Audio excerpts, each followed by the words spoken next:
The gavel's echo still rang in Grace Washington's ears as the steel handcuffs bit into her wrists. "The defendant will remain in custody pending trial." Judge Morrison's voice cut through the packed Beverly Hills courtroom like a blade through silk. Cameras flashed. Reporters shouted questions. The headline would scream across every news channel by evening. "Black Maid accused of experimenting on Billionaire's blind daughter." Grace kept her chin high as deputies led her past the mahogany benches where Harrison Montgomery sat. His navy Armani suit wrinkled for the first time in years, his weathered hands covering his face. Behind him, 8-year-old Sophia clutched her worn cloth doll, her blue eyes wide with confusion. She could finally see. "Miss Grace?" the little girl called out, her voice piercing the courtroom chaos. Grace turned back one last time. "I love you, baby girl." But it all started 6 months ago when a grieving woman answered a simple job advertisement that would change 3 lives forever. Leave a like and share your thoughts in the comments along with the city you're watching from now.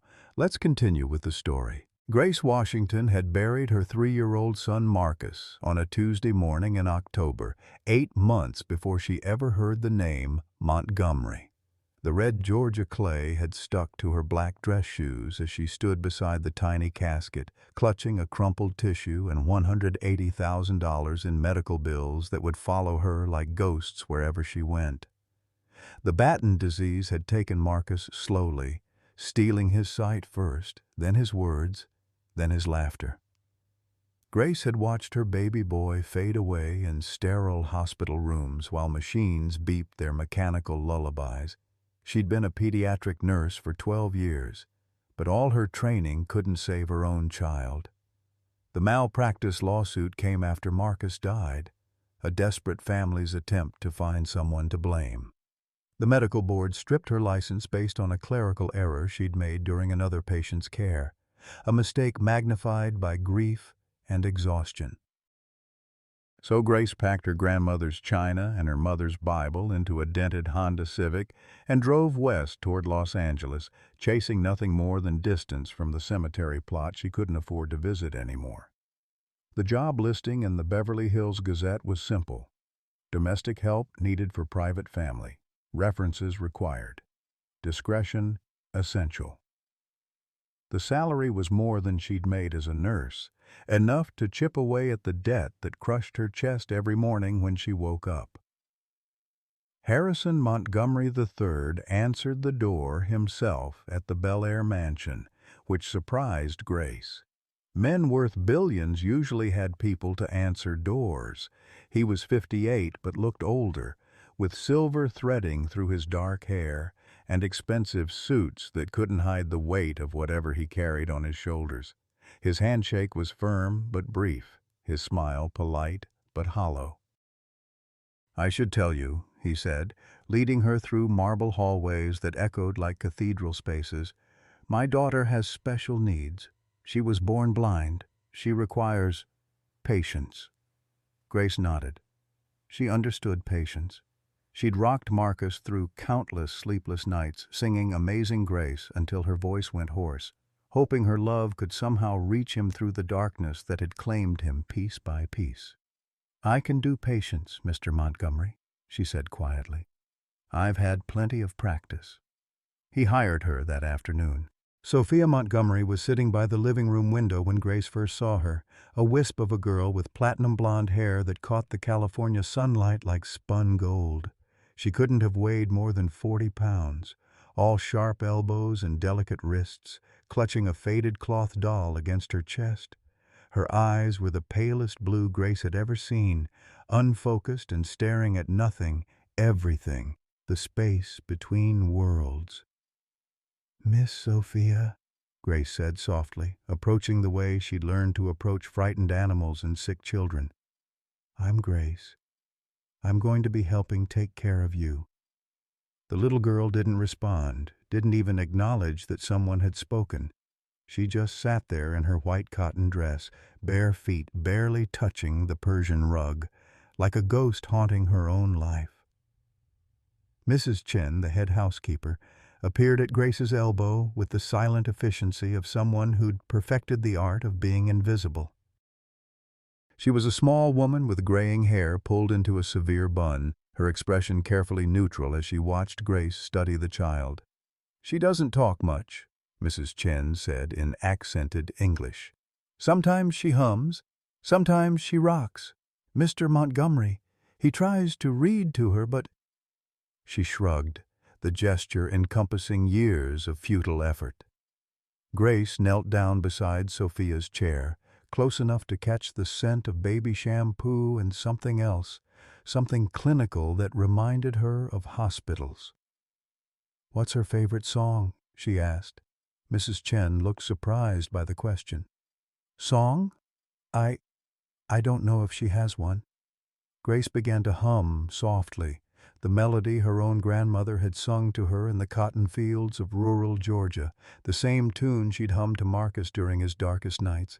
"Amazing grace, how sweet the sound, that saved a wretch like me." Sophia's head tilted, just barely, like a flower turning toward distant sunlight. "I once was lost, but now am found, was blind, but now I see." The little girl's fingers loosened slightly on her doll. Grace continued humming, watching for any sign, any small miracle in this mausoleum of a house where grief seemed to live in every shadow. Over the next 3 days, Grace established her routine. She arrived at 7 each morning, her black dress and white apron pressed crisp as November frost, her nursing shoes silent on the marble floors. She would find Sophia in the same chair, in the same position, holding the same doll she'd apparently clutched since her mother died 6 years ago. "Good morning, baby girl," Grace would whisper, settling into the routine that Mrs. Chen had outlined with military precision. Breakfast at 8, oatmeal with honey that Sophia barely touched, bath at 9, during which the child remained limp and cooperative as a rag doll. Then the eye drops. The first time Grace watched Mrs. Chen administer the medication, something prickled at the base of her skull, the same instinct that had served her well in pediatric wards when something wasn't quite right with a patient. "What exactly are these for?" Grace asked, holding the small amber bottle up to the light. The label read Oculotropin X in neat typewriter font, prescribed by Dr. Marcus Steinberg. "For her condition," Mrs. Chen replied, but her eyes didn't meet Grace's. "Doctor's orders. Every morning, 2 drops in each eye." Grace had been a pediatric nurse for 12 years. She'd administered countless medications, memorized drug interactions, studied pharmaceutical guides until the pages blurred together. She'd never heard of Oculotropin X. But what troubled her more than the unfamiliar medication was Sophia's reaction to it. The moment the drops hit her eyes, the little girl would flinch and turn away from any source of light. She would press her face into her doll's soft body and make small, whimpering sounds that reminded Grace of Marcus in his final days. "Does it hurt her?" Grace asked one morning, watching Sophia's distress. "Medicine sometimes hurts," Mrs. Chen said, but there was something in her voice, a hesitation that made Grace file the moment away in the growing collection of things that didn't feel right in this beautiful, broken house. It was on the 4th day that Grace noticed Sophia humming. Not the melody Grace had been singing to her, but something else, something sadder and more complex. The little girl sat in her usual spot, but her head was turned slightly toward the window where morning light streamed through expensive lace curtains. Grace moved closer, pretending to dust the side table, and realized that Sophia was humming in harmony with something she couldn't hear. Her small body swayed almost imperceptibly, as if she were dancing to music that existed only in her mind. "What are you hearing, sweetheart?" Grace whispered. For the first time since Grace had arrived, Sophia turned her head toward the sound of a human voice. Her unfocused eyes seemed to search the air between them, and her lips moved in what might have been the beginning of words. Then Mrs. Chen appeared with the eye drops, and the moment shattered like crystal hitting concrete. Grace Washington had always trusted her instincts. They'd served her well during 12 years of pediatric nursing, whispering warnings when a child's fever spiked too quickly or when a parent's story didn't quite match their injuries. Now those same instincts were screaming at her about the amber bottle of eye drops that Mrs. Chen administered to Sophia every morning with the precision of a military drill. On her day off, Grace drove to the public library in downtown Los Angeles, a world away from the manicured lawns and marble fountains of Beverly Hills. She settled at a computer terminal between a homeless man checking his email and a teenager working on homework, and began searching medical databases for any mention of oculotropin X. Nothing. Not in the FDA drug database, not in the physician's desk reference, not in any legitimate medical journal she could access. The medication that was supposedly treating Sophia's blindness didn't exist in any official capacity. Grace's hands trembled as she printed out her search results, or rather the lack of them. She thought of Marcus, of all the medications that had flowed through his tiny body in those final months, each one carefully researched and cross-referenced, each one a desperate attempt to buy more time with her baby boy. She knew what legitimate medicine looked like. This wasn't it. That evening, she called the one person she trusted to tell her the truth, no matter how ugly it might be. Dr. James Butler had been her supervisor at Children's Hospital of Atlanta, a brilliant pharmacist who'd fought alongside her to save countless young lives.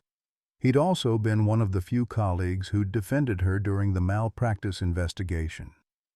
"Grace, baby girl, how are you holding up out there in Hollywood?" His warm baritone voice carried the comfort of shared history, of late nights spent reviewing drug interactions while coffee grew cold in styrofoam cups. "James, I need you to look something up for me. Quietly." She gave him the medication name, the supposed dosage, the prescribing doctor's information. "And James, if this is what I think it is, you just send me what you got. I'll run it through every database I can access. If there's something hinky about this drug, we'll find it." 3 days later, James called back. Grace was in the mansion's kitchen, watching Sophia pick at her lunch of cut strawberries and crackers when her phone buzzed. "Grace, you need to sit down." James's voice had lost all its warmth. "That medication you asked me about, it's not medicine. It's poison." Grace's blood turned to ice water in her veins. She glanced around to make sure Mrs. Chen wasn't within earshot, then stepped into the pantry, pulling the door almost closed behind her. "What do you mean, poison?" "The active ingredient is tropicamide, but in concentrations I've never seen outside of experimental settings. This stuff would cause severe pupil dilation, complete light sensitivity, temporary blindness. Grace, if someone's been giving this to a child daily for years—" He paused, and she could hear him shuffling through papers. "There's no legitimate medical use for this formulation. None."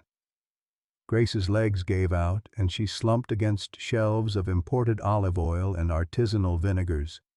"James, what if I told you the child was supposedly born blind?" "I'd tell you that somebody's been making damn sure she stayed that way." That afternoon, Harrison Montgomery was in New York on business, attending board meetings that would determine the future of his tech empire. Mrs. Chen was in town running errands, leaving Grace alone in the mansion with Sophia for the first time since she'd started working there. Grace found the little girl in her usual spot by the window, but something was different. Without the morning dose of eye drops, Sophia seemed more alert, more present. Her head turned when Grace's shoes clicked on the marble floor and her grip on her cloth doll had loosened. "Hey there, sweetheart," Grace said softly, kneeling beside the chair. "How are you feeling today?" Sophia tilted her head, and for a moment Grace could have sworn those pale blue eyes almost focused on her face. Grace pulled out her iPhone, her heart hammering against her ribs. She'd done this before with Marcus, using the flashlight app to check his pupil responses during the worst phases of his illness. Her hands shook as she activated the light. "Sophia, honey, I'm going to shine a little light. Just for a second, okay?" The beam hit Sophia's eyes, and the impossible happened. The little girl blinked. Not just once, but repeatedly, her eyelids fluttering like butterfly wings. Her pupils contracted, slowly but visibly, and her head turned away from the brightness with deliberate intent.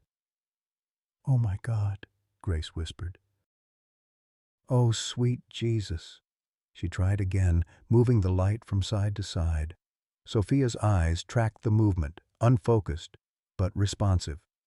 When Grace held up her hand to block the light, the little girl's pupils dilated again. "Sophia," Grace's voice cracked with emotion. "Baby girl, can you see this light?"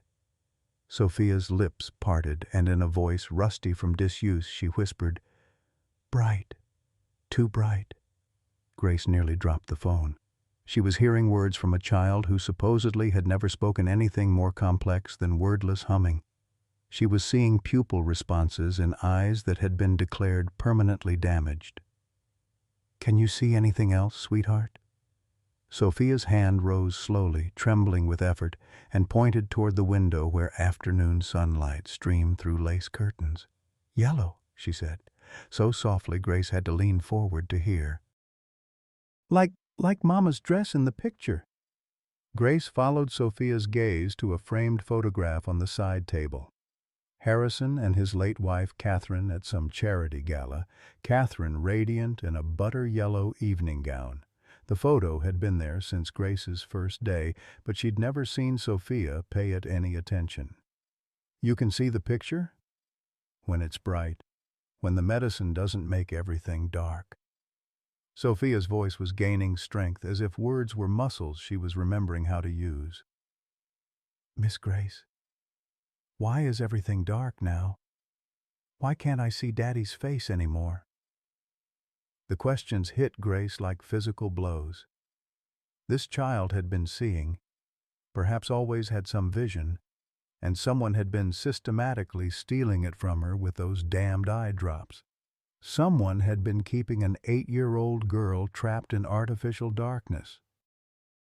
Grace gathered Sophia into her arms, feeling the little body melt against her the way Marcus used to when the pain medications finally kicked in. But this wasn't about easing pain. This was about revealing a truth so ugly it made her stomach churn. "Listen to me, baby girl," Grace whispered into Sophia's hair. "We're going to figure this out. I promise you, we're going to let you see again." But first, she had to survive telling Harrison Montgomery that someone had been poisoning his daughter. Harrison Montgomery III returned from New York on a red-eye flight, his Armani suit wrinkled from sleeping in first-class seats that cost more than most people's monthly rent. He'd spent 3 days in boardrooms fighting hostile takeover attempts, defending market strategies, and pretending that numbers on spreadsheets mattered more than the hollow ache in his chest that had been his constant companion since Catherine died. The mansion felt different when he walked through the front door at dawn, quieter somehow, as if the very air held its breath. He found Grace in the kitchen, still wearing yesterday's uniform, her dark hands wrapped around a cup of coffee that had long since gone cold. She looked up when he entered, and he saw something in her eyes that made his stomach clench with familiar dread. "Mr. Montgomery," she said, rising from the table with the careful movements of someone carrying devastating news. "We need to talk. Is Sophia all right?" The question came out sharper than he'd intended, years of accumulated fear compressed into 4 words. "That depends on what you mean by all right." Grace gestured toward the chair across from her. "Please sit down, sir.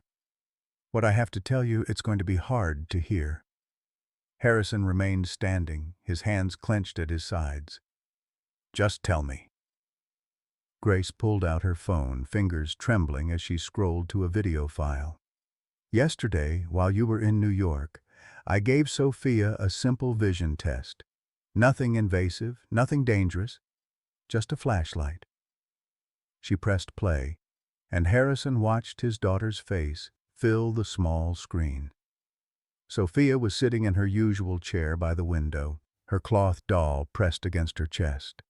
Then Grace's voice came from behind the camera, gentle and encouraging.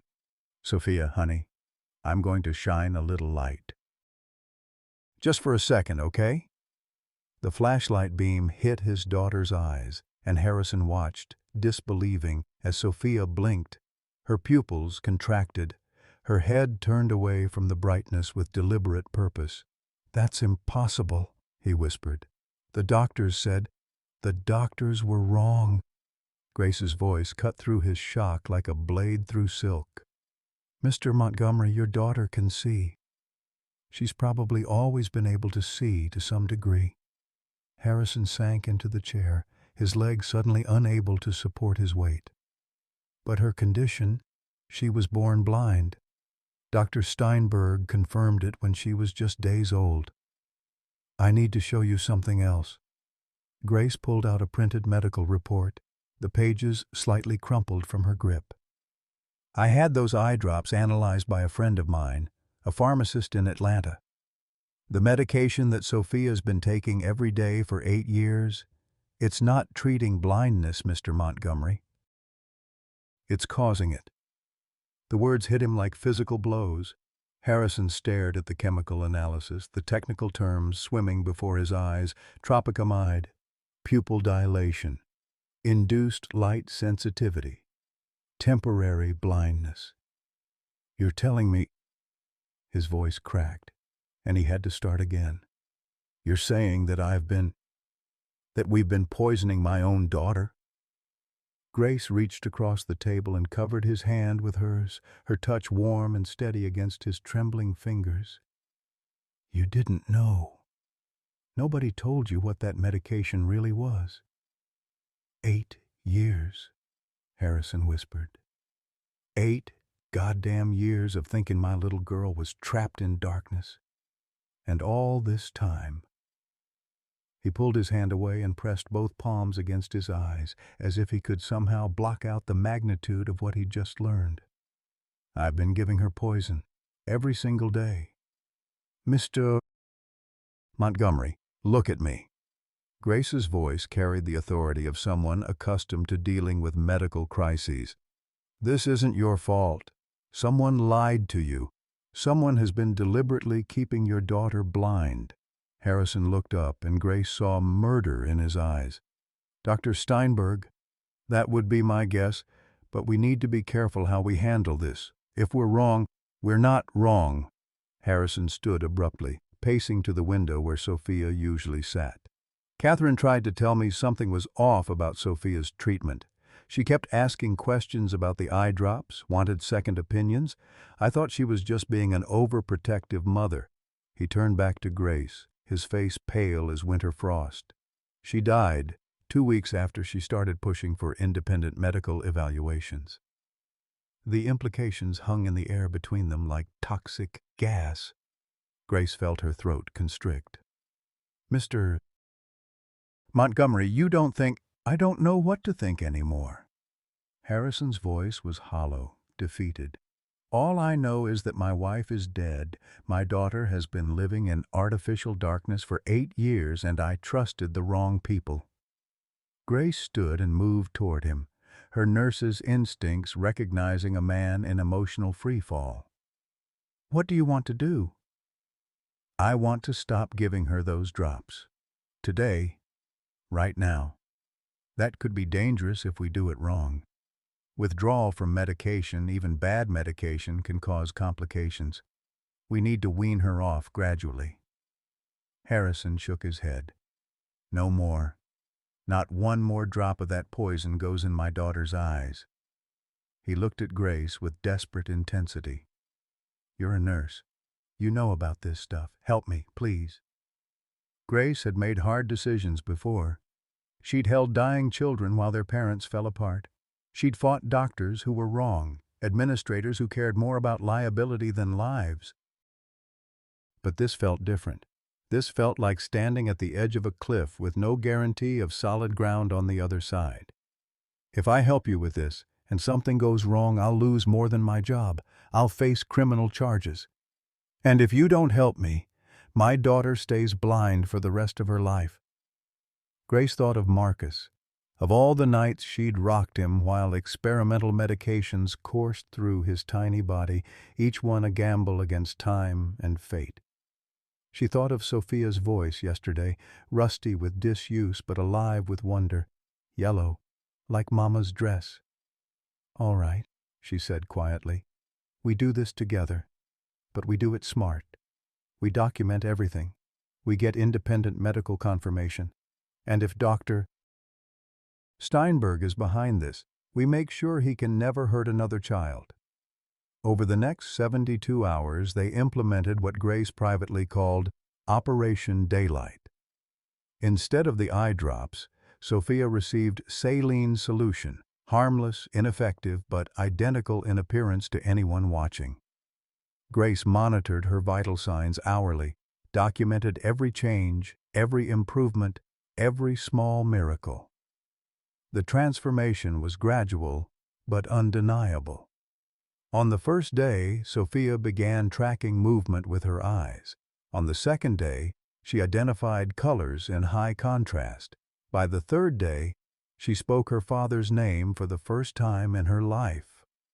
"Daddy?" The word came out tentatively, as if she wasn't sure she was allowed to use it. Harrison dropped to his knees beside her chair, tears streaming down his face. "Yes, sweetheart, it's me." "It's Daddy." Sophia reached out with trembling fingers and touched his cheek, wonder spreading across her features as she felt the wetness there. "You're crying, but your eyes are happy." "Yes, baby girl, my eyes are very happy." Grace watched from the doorway, her own vision blurred with tears. This was what she'd become a nurse for. Moments like this, when healing happened not through machines or medications, but through love and stubborn refusal to accept the unacceptable. But their joy was short-lived. On the fourth day, the phone calls started. Anonymous voices, male and female, warning them to stop meddling in things you don't understand. Someone had been watching. Someone knew what they were doing. Mrs. Chen approached Grace in the kitchen that evening, her usually impassive face tight with worry. "There are men in dark cars parked outside the gates. They've been there since this morning." Grace felt ice form in her stomach. "Did you tell Mr. Montgomery?" "He's on a conference call with his lawyers." "But Grace," Mrs. Chen's voice dropped to a whisper, "I think we're in danger. All of us." That night, Grace couldn't sleep. She paced her small room in the servants' quarters, her mind racing through scenarios, each one more frightening than the last. If Dr. Steinberg was willing to keep a child artificially blind for 8 years, what else might he be capable of? She was standing at her window, watching the dark cars that lurked beyond the mansion's gates like predators, when her phone buzzed with a text message from an unknown number. "Stop what you're doing or the girl suffers. This is your only warning." Grace's blood turned to ice. She screenshot the message and ran through the darkened hallways to Harrison's office, where light still glowed beneath the door. She found him slumped over his desk, surrounded by legal documents and empty coffee cups. He looked up when she burst in, taking one look at her face and immediately standing. "What's wrong?" Grace showed him the text message. Harrison's jaw tightened as he read it, and when he looked up, Grace saw something dangerous in his eyes. "They threatened my daughter. Mr. Montgomery, maybe we should back down. Find another way. If they're willing to—" "No!" Harrison's voice cut through her words like a scythe. "I've spent 8 years backing down, trusting the wrong people, letting others make decisions about my daughter's life. It ends now." He moved to his safe, spinning the combination with practiced efficiency. When it opened, Grace saw stacks of cash, important documents, and something that made her heart skip: a digital recorder. "Catherine left this for me," Harrison said, his voice thick with emotion. "I found it in her jewelry box after she died, but I couldn't bring myself to listen to it." He held up the device with shaking hands. "Maybe it's time." Grace watched as he pressed play. Catherine Montgomery's voice filled the room, clear and determined despite the fear that underlied her words. "Harrison, if you're listening to this, it means something has happened to me. I've been investigating Sophia's treatment, and what I've found, God help us, what I've found is monstrous. Dr. Steinberg isn't treating our daughter. He's destroying her deliberately and systematically. I have evidence. Financial records, correspondence with pharmaceutical companies, documentation of experimental drug trials using children from wealthy families. Sophia isn't the only victim. There are others. Harrison. So many others." The recording continued for 20 minutes, Catherine's voice laying out a conspiracy so vast and methodical it took Grace's breath away. When it ended, the office fell silent except for the ticking of an antique clock and Harrison's ragged breathing. "She died because of this," he whispered. "My wife died trying to save our daughter, and I was too blind to see it." Grace moved to his side, her hand finding his shoulder. "Then we finish what she started. We make sure Sophia and all those other children get justice." Harrison looked up at her, and in his eyes Grace saw the same determination that had driven her through 12 years of fighting for sick children, the same fire that had sustained her through Marcus's illness and death. "Are you sure about this? If we move forward, there's no going back. These people, they killed my wife. They'll come after us."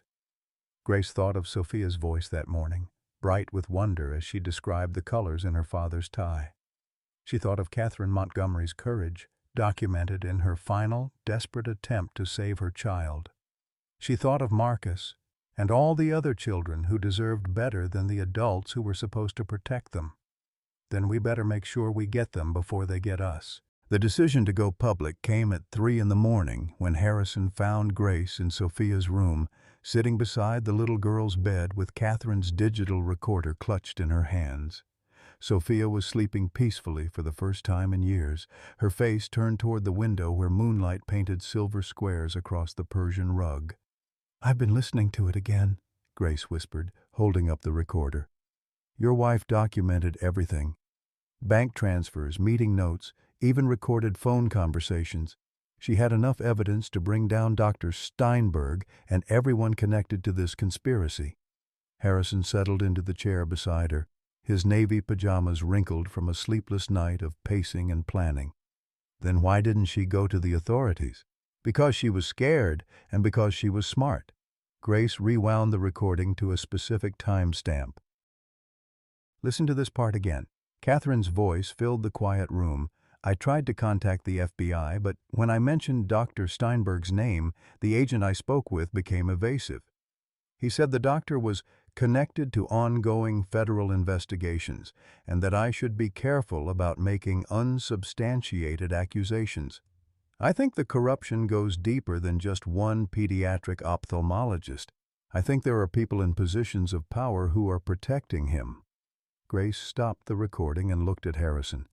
She was right to be careful, but being careful got her killed. The next morning, Harrison made a phone call that would change everything.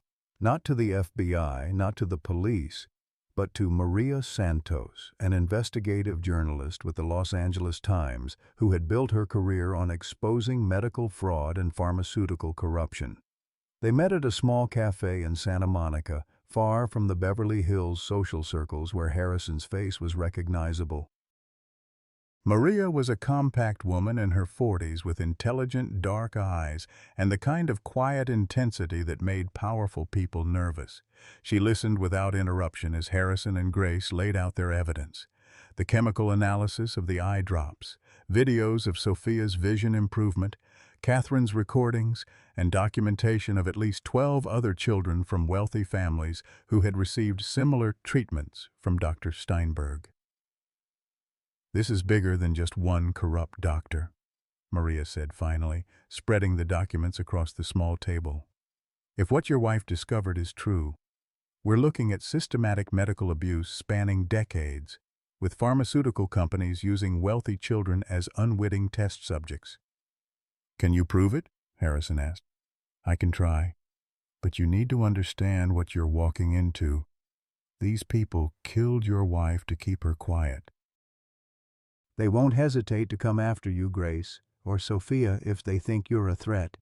Grace leaned forward, her dark eyes fierce with determination. "Then, we better make sure we get the story out before they can stop us." The article ran on a Tuesday morning with the headline, "Billionaire Tech CEO Alleges Daughter Kept Blind by Medical Conspiracy." Within hours, Harrison's phone was ringing non-stop with reporters, lawyers, and federal investigators. The mansion's gates were surrounded by news vans and curious onlookers, drawn by the spectacle of wealth and scandal colliding in spectacular fashion. But the media attention brought unexpected consequences. Harrison's business partners, men who had built empires on reputation and respectability, began distancing themselves from Montgomery Digital Solutions. Stock prices plummeted. Board members called emergency meetings. Within a week, Harrison found himself facing a hostile takeover orchestrated by investors who claimed he was mentally unstable and unfit to lead a publicly traded company. "They're trying to destroy me financially," Harrison told Grace as they watched the business news coverage from his home office. "If I'm broke and discredited, who's going to believe our story?" Grace looked up from the legal documents that covered every surface of the room. Maybe that's the point. Maybe money was never what this was about for Dr. Steinberg. Maybe it was about power, about playing God with children's lives. That evening, as if summoned by their conversation, Dr. Marcus Steinberg himself appeared at their front door. Grace answered the intercom, and the familiar voice that had haunted her nightmares crackled through the speaker. "Hello, Grace. I think it's time we had a conversation." He was a distinguished man in his early 60s, with silver hair and the kind of confident bearing that inspired trust in desperate parents.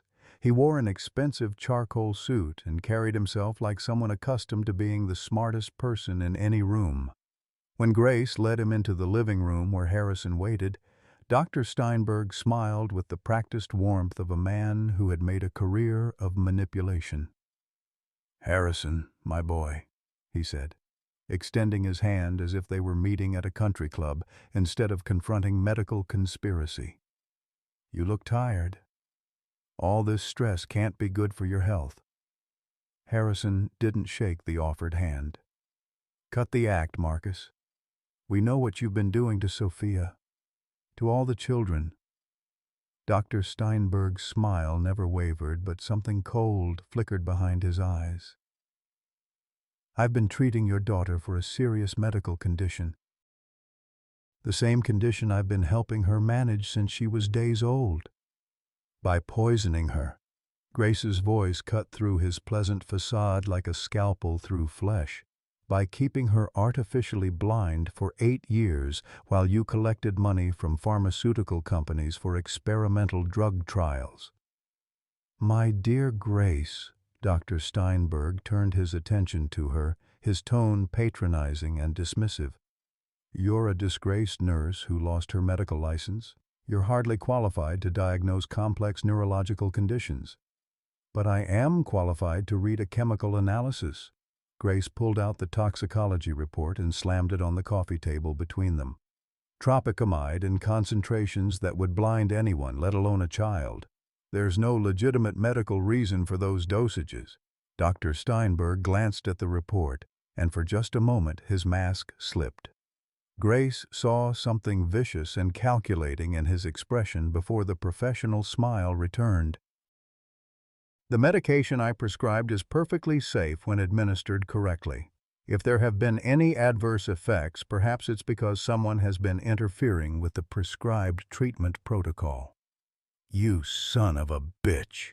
Harrison stood abruptly, his hands clenched into fists. "You killed my wife because she figured out what you were doing. Catherine's death was a tragic accident, a terrible loss for all of us who knew and loved her." Dr. Steinberg's voice carried practiced sympathy, but his eyes remained cold as winter steel. "However, I'm not here to relitigate the past. I'm here to discuss Sophia's future." He reached into his briefcase and pulled out an official-looking document. "This is a court order signed by Judge Harrison this morning. It requires Sophia to resume her prescribed medication regimen immediately under penalty of law. It also grants me temporary medical guardianship of the child, given concerns about parental neglect and interference with necessary medical treatment." Grace felt the world tilt beneath her feet. "That's impossible. You can't just—" "I can, and I have." Dr. Steinberg's smile turned predatory. "You see, when wealthy, powerful people make public accusations against respected medical professionals, sometimes the courts need to intervene to protect the children involved." Harrison grabbed the document, his face pale as he read, "This says if I don't comply, Sophia will be removed from my custody and placed in a medical facility for intensive treatment. A facility where she'll receive proper care from qualified professionals, not amateur medical experiments from disgraced domestic help."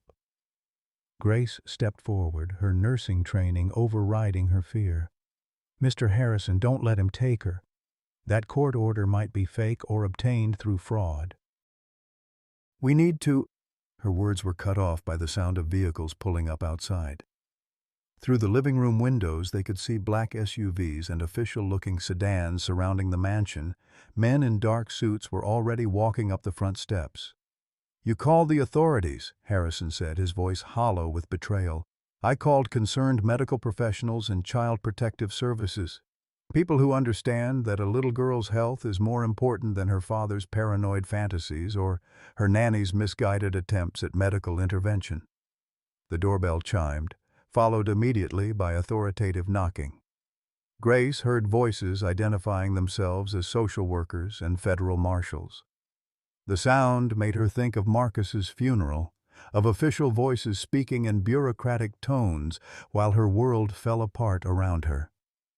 Dr. Steinberg stood and straightened his tie, his composure completely restored. "I suggest you cooperate fully with the investigation, Harrison. Fighting this will only make things worse for Sophia, and for you." As he moved toward the front door, Grace made a desperate decision. She pulled out her phone and began recording, holding it low so Dr. Steinberg couldn't see. "Before you go," she said, her voice steady despite the fear clawing at her chest, "I want to make sure I understand. You're saying that the medication you've been giving Sophia for 8 years is necessary for her health?" Dr. Steinberg paused, his hand on the doorknob. "Absolutely necessary. Without it, her condition will deteriorate rapidly. And this condition requires daily doses of tropicamide in concentrations high enough to cause temporary blindness?"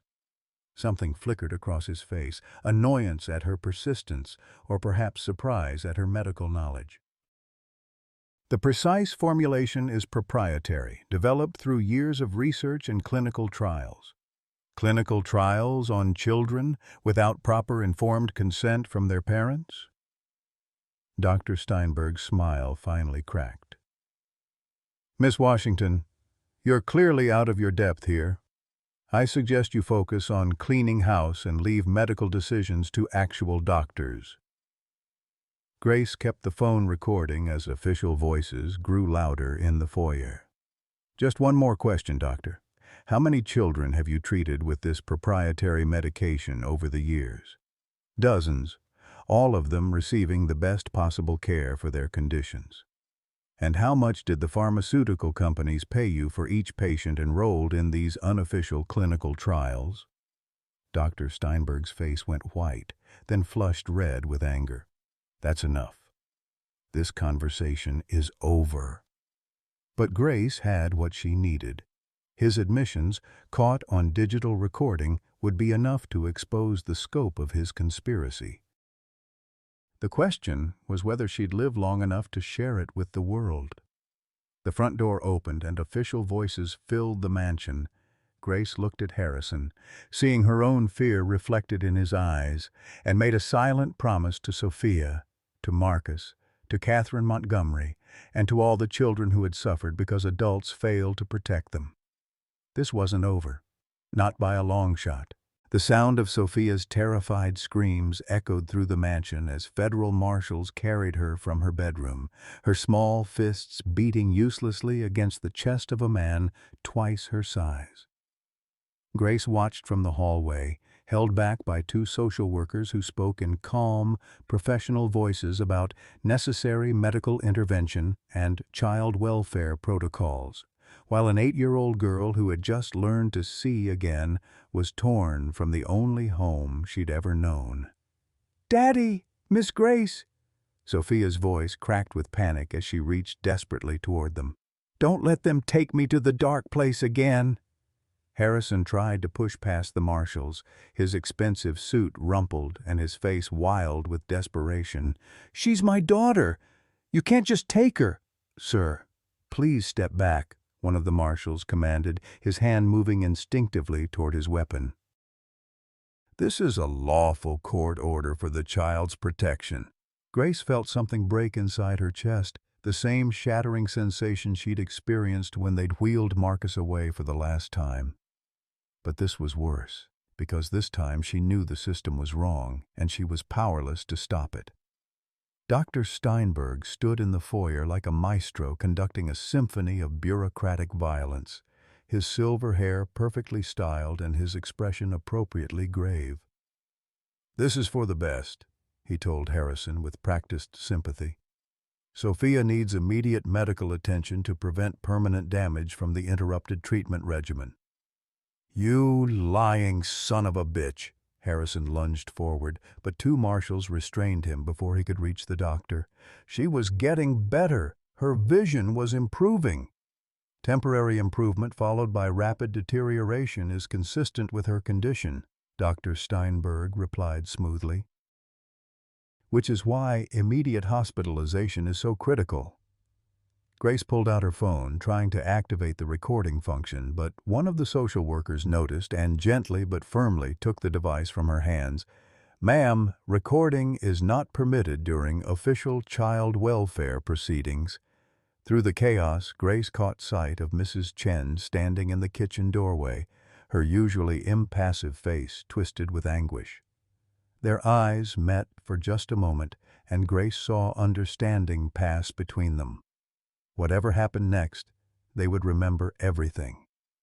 The convoy of official vehicles disappeared through the mansion's gates, taking Sophia to a private medical facility in the San Fernando Valley where Dr. Steinberg had admitting privileges. Grace and Harrison were left standing in the sudden silence of the empty house, surrounded by the wreckage of their failed attempt to save a little girl from the adults who were supposed to protect her. "They won't let us see her," Harrison said, his voice hollow as he read through the legal documents. "The court order grants Dr. Steinberg full medical authority. No visitors without his express permission." Grace sank into Sophia's chair by the window, the same spot where she'd first seen the little girl sitting like a ghost in her own life. How long until the next court hearing? 30 days minimum, maybe longer if his lawyers file for extensions. 30 days. A month for Dr. Steinberg to pump Sophia full of his poison, to steal away the vision they'd fought so hard to restore, to convince a traumatized child that the darkness was normal and the light had been an illusion. That evening, Grace's phone buzzed with a text from an unknown number. "You should have minded your own business. Now the girl suffers because of your interference." She showed the message to Harrison, who was pacing his office like a caged animal, surrounded by empty whiskey bottles and legal briefs that offered no hope. "They're taunting us," he said. "They want us to know that they won." But Grace wasn't ready to surrender. That night, after Harrison had finally passed out in his chair, she drove to the medical facility where Sophia was being held. The place looked more like a luxury hotel than a hospital, with manicured gardens and valet parking, the kind of discreet private clinic where wealthy people went to hide their problems from public scrutiny. Grace knew she couldn't get inside, couldn't see Sophia, or even confirm she was there. But she needed to be close to the little girl who had called her Miss Grace, in a voice full of trust and hope. She parked across the street and waited, watching the windows for any sign of movement, any hint that somewhere in that beautiful, terrible building, a child was fighting to hold on to the light. The next morning brought news that shattered what remained of Grace's world. Maria Santos, the investigative journalist who had been working to expose Dr. Steinberg's conspiracy, was found dead in her apartment, apparently from a heart attack. She was 43 years old with no history of cardiac problems. "That's 2 women who died trying to expose this bastard," Harrison said when Grace showed him the news article. His voice was slurred from the previous night's drinking, his eyes red-rimmed and hollow. "Catherine Maria Santos. How many more people have to die?" Grace folded the newspaper with trembling hands. "Maybe we should back down. Maybe we're in over our heads." "No." Harrison's voice cut through her despair like a blade. "That's what they want. They want us scared and isolated and ready to give up." He stood unsteadily, grabbing the edge of his desk for support. "But I'm not giving up on my daughter. Not again." The phone rang before Grace could respond. Harrison answered with a curt, "Montgomery?" Then his face went ashen as he listened to whoever was on the other end.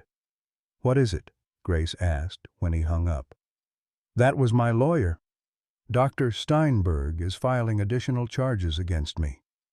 Criminal child endangerment, practicing medicine without a license, conspiracy to commit medical fraud." Harrison's voice was barely above a whisper. "If convicted, I could face 20 years in federal prison." Grace felt the walls closing in around them. Dr. Steinberg wasn't just trying to keep Sophia blind. He was systematically destroying everyone who threatened to expose his conspiracy. Catherine was dead. Maria Santos was dead. Harrison faced financial ruin and imprisonment. And Grace, a disgraced nurse with no money and no connections, was completely powerless to help the little girl who had trusted her to keep the darkness away. That afternoon, as Grace packed her few belongings into cardboard boxes, Mrs. Chen appeared in her doorway. The older woman looked around nervously, then stepped inside and closed the door behind her. "They think I don't speak English well," Mrs. Chen said in perfect, unaccented English. "They think I'm just quiet immigrant woman who cleans and cooks and asks no questions." Grace stared at her in shock. "You've been pretending this whole time?" "Not pretending, just careful." Mrs. Chen pulled a small digital recorder from her apron pocket. "I've been recording conversations for 3 years. Dr. Steinberg's phone calls, meetings with pharmaceutical representatives, discussions about the children." Grace's hands shook as she took the device. "Mrs. Chen, if they find out you have this—" "They already killed Catherine. They killed that reporter. Maybe they kill me too." The older woman's voice was steady, resigned. "But maybe first we save the little girl." Grace scrolled through the recordings, dozens of hours of damning evidence. Dr. Steinberg discussing subject compliance with drug company executives, phone conversations about maintaining blindness protocols in multiple patients, financial discussions about per-patient payments for participation in proprietary clinical trials. "This is enough to bring down his entire operation," Grace whispered. "But we need to get it to the right people, and we need to do it before—" The sound of vehicles outside made them both freeze.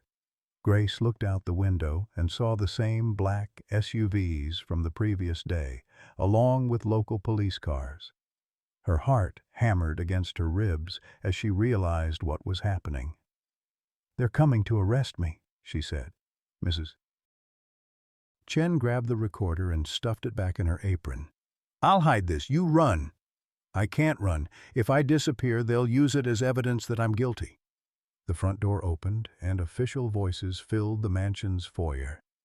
Grace closed her eyes and thought of Sophia, somewhere in that sterile medical facility, probably confused and frightened, and wondering why the adults she trusted had failed her again. When she opened her eyes, her fear had transformed into something harder, more focused. She thought of Catherine Montgomery's final recording, of Maria Santos's dedication to exposing the truth, of Mrs. Chen's quiet courage in documenting years of evidence. "Tell me something," Grace said to Mrs. Chen as footsteps approached her door.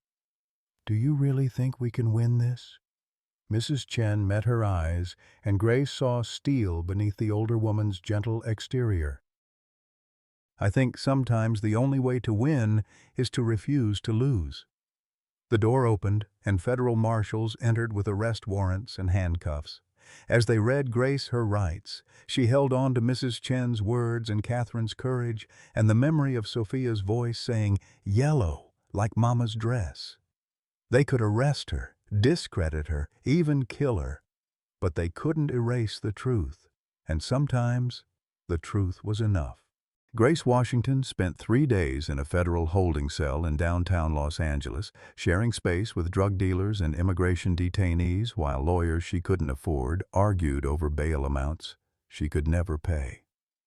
The concrete walls were painted institutional green, and fluorescent lights hummed overhead 24 hours a day, creating the kind of artificial environment that made it impossible to tell whether it was morning or midnight. On the 4th day, a lawyer she'd never met appeared at her cell door. David Kowalski was a rumpled man in his 50s with kind eyes behind wire-rimmed glasses and the sort of patient manner that suggested he'd spent years dealing with desperate people in impossible situations. "Miss Washington, I'm here on behalf of a benefactor who wishes to remain anonymous," he said as they sat in a cramped meeting room that smelled of disinfectant and despair. "Your bail has been posted and I've been retained to represent you in the criminal proceedings." Grace stared at him suspiciously. "I can't afford a lawyer, and I don't know anyone with that kind of money except Harrison Montgomery, and he's facing his own legal problems. Let's just say someone believes your story and wants to see justice done." Kowalski pulled out a thick file and spread documents across the metal table. "Now, I need to warn you that the charges against you are serious. Federal prosecutors are claiming you practiced medicine without a license, endangered a child's welfare, and conspired to commit medical fraud. If convicted, you could face 15 to 20 years in prison." Grace felt her stomach drop. "But I was trying to help her. Sophia was improving when we stopped the eye drops." "I believe you. But belief and legal proof are different things, Doctor." "Steinberg has tremendous credibility with the medical establishment, and you're a disgraced nurse with a revoked license. The prosecution's narrative is that you were a grieving mother who projected your own trauma onto Sophia Montgomery and conducted dangerous medical experiments to satisfy your psychological needs." The words hit Grace like physical blows. "That's not what happened." "I know, but that's the story they're selling to the jury." Kowalski leaned forward, his voice dropping to a whisper. "Which is why we need to change the narrative. We need to prove that Dr. Steinberg is the one who's been conducting illegal medical experiments." Grace thought of Mrs. Chen's hidden recordings, but she had no way of knowing if the housekeeper was safe or if the evidence had been discovered and destroyed. "How do we do that?" "By finding other victims. Your anonymous benefactor has hired a team of private investigators to track down the families of other children treated by Dr. Steinberg." If we can establish a pattern of abuse, we might be able to shift the focus from your actions to his. Over the next 2 weeks, Grace lived in a cheap motel near the courthouse, existing on takeout food and growing paranoia as she waited for Kowalski's investigators to build their case. She couldn't contact Harrison, who was under his own legal restrictions, and she had no way of knowing how Sophia was faring at the medical facility. The uncertainty gnawed at her like a physical pain. The breakthrough came from an unexpected source. Thomas Brennan, a tech executive from San Francisco, contacted Kowalski's office after seeing news coverage of Grace's arrest. His son Timothy had been treated by Dr. Steinberg for hereditary blindness for 6 years before the family moved to Northern California and sought a second opinion from specialists at UCSF. The doctors in San Francisco were shocked, Thomas told Grace and Kowalski during a video conference call. They said Timothy had never been blind at all. The medication he'd been receiving had been suppressing his natural vision development, but within weeks of stopping it, he was seeing normally. Grace felt a surge of hope mixed with rage. "Did you report Dr. Steinberg to the medical board?" Thomas's face darkened. "We tried, but somehow our complaint got buried in bureaucratic red tape. Then strange things started happening. My wife received threatening phone calls. Our home security system was hacked. Finally, we decided it was safer to just move on with our lives and be grateful Timothy was okay. Until you saw my story in the news," Grace said, "until I realized that if we didn't speak up, other children would suffer what Timothy suffered, what Sophia Montgomery is still suffering." Kowalski's investigators found 4 more families with similar stories. Children from wealthy households, all treated by Dr. Steinberg for various forms of hereditary blindness, all showing rapid improvement when they stopped taking his prescribed medications. In each case, the families had been intimidated into silence through threats, legal harassment, or mysterious personal tragedies that befell anyone who questioned the doctor's methods. But the most shocking discovery came from an unlikely source: Dr. Marcus Steinberg's own medical records, subpoenaed by federal prosecutors who were finally taking the allegations seriously. The documents revealed that Steinberg had a son, Daniel, who had been born with developmental disabilities in 1987. The boy had died at age 12 during an experimental treatment for his condition, a treatment that had been administered by his father. "That's when it all started," Kowalski explained to Grace as they reviewed the psychiatric evaluation that had been ordered after Daniel's death. Dr. Steinberg was investigated for medical malpractice in his son's death, but the charges were dropped due to lack of evidence. However, the psychological profile from that time shows a man consumed by guilt and obsessed with the idea that disabled children would be better off if their conditions could be managed rather than cured. Grace stared at the documents, seeing for the first time the twisted psychology behind Dr. Steinberg's crimes. He wasn't trying to cure these children, he was trying to keep them disabled because he believed disability was preferable to the pain of hoping for recovery. His son's death broke something in him. In his mind, he was protecting these children from the disappointment and suffering that comes with false hope. The pattern became clear as more evidence emerged. Dr. Steinberg specifically targeted families who had recently experienced trauma, the death of a spouse, financial difficulties, medical crises. He offered them hope in the form of experimental treatments, then systematically destroyed their children's natural abilities while collecting hundreds of thousands of dollars from pharmaceutical companies for his research. The conspiracy reached into the highest levels of the medical establishment. Phone records showed regular communication between Dr. Steinberg and executives at 3 major pharmaceutical companies. Financial records revealed payments totaling over $15 million over a 20-year period. Most damning of all were the encrypted emails, recovered by FBI cybercrime specialists, in which Steinberg discussed subject compliance and maintaining controlled conditions in language that made it clear he knew exactly what he was doing. But it was Mrs. Chen's recordings that provided the final, devastating evidence. The housekeeper had managed to hide the digital recorder in a flour canister in the mansion's kitchen, and when federal agents finally searched the property, they found 3 years' worth of incriminating conversations. Grace listened to excerpts of the recordings in Kowalski's office, her hands shaking as Dr. Steinberg's voice filled the room. "The Montgomery girl is responding too well to the reduced dosage. We need to increase the concentration or risk losing control of her condition." Another recording captured him speaking to a pharmaceutical executive. "The beauty of working with wealthy families is that they're so focused on finding cures that they never question the treatments. They'll pay anything and sign anything if you give them hope." Most chilling was a conversation with an unknown associate. "Catherine Montgomery is becoming a problem. She's asking too many questions, demanding independent evaluations. We may need to take more direct action to protect the program." Grace closed her eyes as the implications sank in. Catherine Montgomery hadn't died in a random car accident. She'd been murdered because she was getting too close to the truth about her daughter's treatment. The final piece of evidence came from an unexpected source: Sophia herself.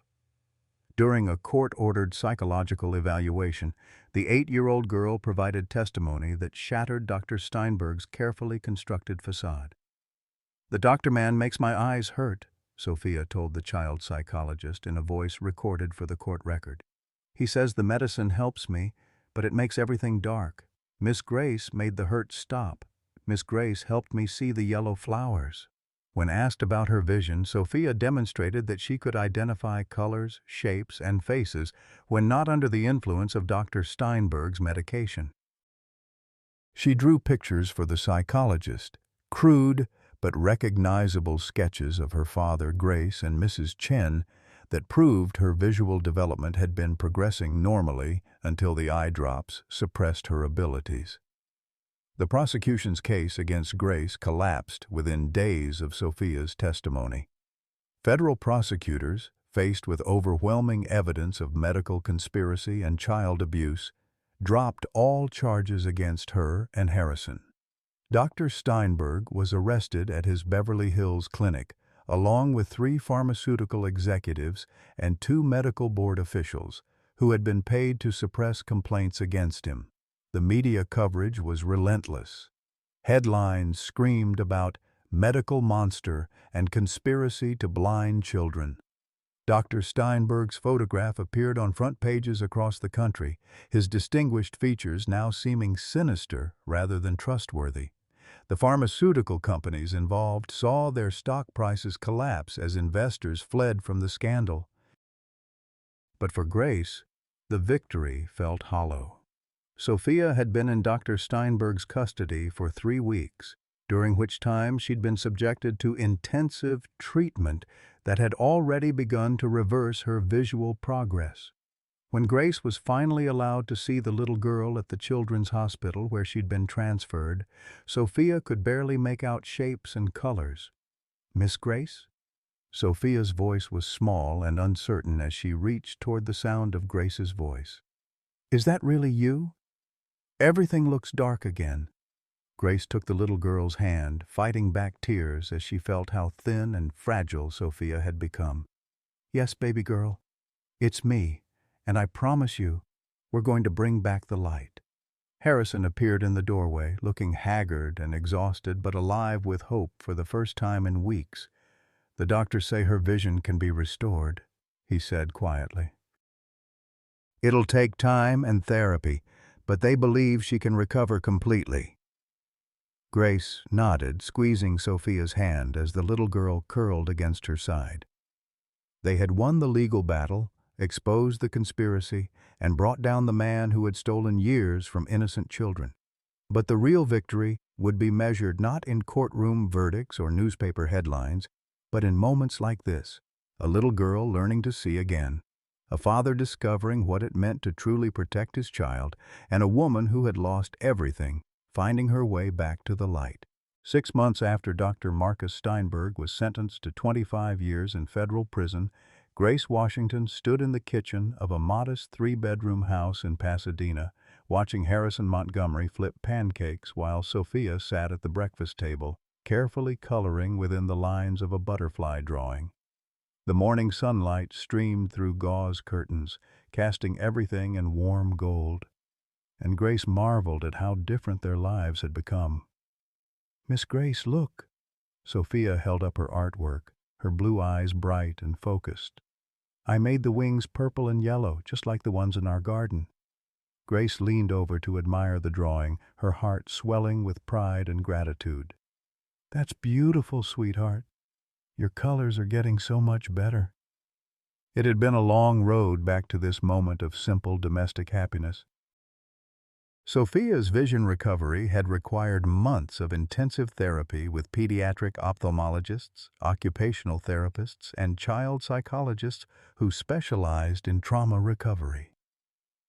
There had been setbacks and frustrations, days when the little girl would wake up crying because she couldn't see her father's face clearly, nights when Grace would find her standing at her bedroom window, afraid that the darkness would return while she slept. But gradually, like flowers pushing through concrete, Sophia's natural resilience had reasserted itself. Her vision improved week by week until she could read picture books, recognize faces from across a room, and navigate stairs without holding the railing. More importantly, her personality had emerged from years of enforced silence. She was curious, funny, occasionally stubborn, and possessed of an artist's eye for color and composition that astonished her teachers. Harrison had changed too, in ways that went far deeper than the loss of his Beverly Hills mansion and tech empire. The hostile takeover of Montgomery Digital Solutions had been completed while he was fighting for custody of his daughter, leaving him with enough money to live comfortably but not lavishly. More significantly, he had learned to be present for Sophia in ways he'd never managed before the crisis.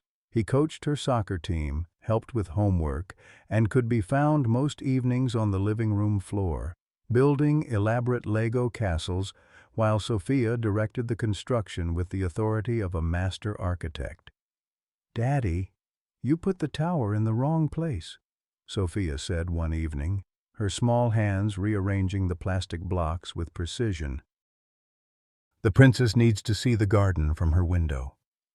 Grace watched from the kitchen doorway, remembering the man who had answered the door of his Beverly Hills mansion 10 months ago. Polite, distant, buried under layers of grief and guilt. That man had been replaced by someone warmer, more present, someone who understood that the most important wealth was measured in shared laughter and bedtime stories. The legal aftermath of the Dr. Steinberg case had continued for months. 17 children from wealthy families had been identified as victims of his experimental treatments, their artificial disabilities gradually reversing as they received proper medical care.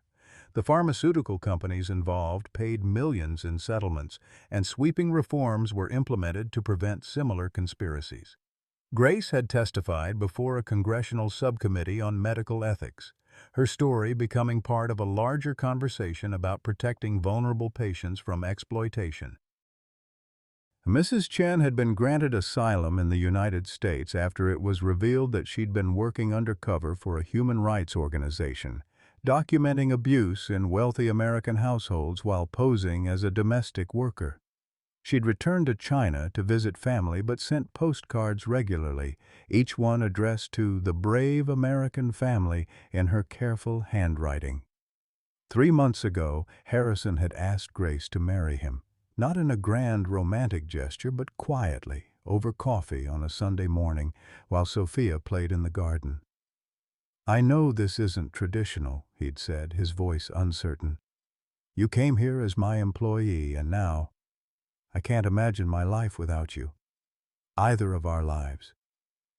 Grace had looked through the window at Sophia, who was teaching neighborhood children how to plant marigolds, her laughter carrying on the warm California breeze. "Yes," she'd said simply, understanding that sometimes the most profound love stories began with someone choosing to pay attention to a child in need. The wedding would be small, held in the same church where Grace had rediscovered her faith during the darkest days of the legal battle. Sophia would be the flower girl, and Mrs. Chen had promised to return from China for the ceremony. As Grace watched Harrison and Sophia planning their day over pancakes and orange juice, she thought of Marcus, of the little boy she'd lost and the little girl she'd helped save. She thought of Catherine Montgomery, whose courage had made everything possible, and of all the children who were seeing clearly now because someone had finally refused to look away. "Miss Grace," Sophia called, interrupting her thoughts. "Are you ready for school? I want to show Mrs. Peterson my butterfly picture." Grace smiled, grabbing her purse and keys. "I'm ready, baby girl." Let's go see the world. Sometimes the most profound love stories don't begin with romance, but with someone choosing to pay attention when everyone else looks away. Grace Washington could have stayed silent when she noticed something wasn't right with little Sophia Montgomery. She could have kept her head down, collected her paycheck, and minded her own business like everyone expected the help to do. Instead, she trusted her instincts, asked uncomfortable questions, and refused to accept that an 8-year-old girl was destined to live in darkness. Her courage didn't just restore sight to one child, it exposed a conspiracy that had stolen years from 17 families and brought justice to those who thought they were untouchable. This story reminds us that family isn't always about blood, healing isn't always about medicine, and sometimes the most powerful force in the world is someone who refuses to walk away when a child needs an advocate. Grace lost everything, her career, her reputation, nearly her freedom, but she gained something infinitely more valuable, a daughter who calls her name with love and the knowledge that she chose truth over comfort when it mattered most. What moment in your life required you to choose between staying safe and doing what was right? Have you ever had to be the voice for someone who couldn't speak for themselves? Share your thoughts in the comments below. Your story might inspire someone else to find their courage.